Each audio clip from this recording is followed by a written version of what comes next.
বসেন, থামেন। মানুষ বসার জায়গা পাচ্ছে না বলে অসুবিধা হচ্ছে। নড়াচড়া কেউ করবেন না, কোন আওয়াজ করবেন না। আল্লাহ তৌফিক দিন, জোরে কোন আমিন। আল্লাহ পাক বলেন, ইন্নাকা রাজিম মারদুদ, তোর উপরে আল্লাহর লানত অভিশাপ, আমার দরবার থেকে বেরিয়ে যা। তাহলে এই হলো বুদ্ধির দশা। এবার দেখেন জ্ঞানের দশা কি। জ্ঞান দেওয়া হয়েছিল কারে বলে? ওই তো এটা কি মসজিদ। আল্লাহর হুকুম শয়তান লঙ্ঘন করেছে। ওই আদম আলাইহিস সালামও শুরু, হুকুম কি করেছেন? কিন্তু অমান্য সেতুটা করেন নাই।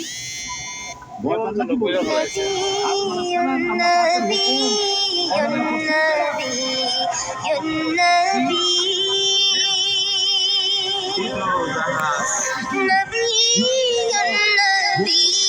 কিন্তু এই গাছের কাছেও যেও না, নিষেধ করেন নাই। হযরত আদম আলাইহিস সালাম ভুল করলেন, আল্লাহর নিষিদ্ধ বৃক্ষের কাছে গেলেন, স্বামী স্ত্রী দুজনে নিষিদ্ধ ফল ভক্ষণ করলেন।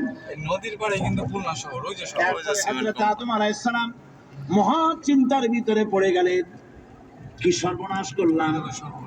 এখন যদি আমি, আল্লাহ যদি আমারে প্রশ্ন করেন আমার হুকুম কেন অমান্য করলে, তাহলে আমি কি জবাব দেব?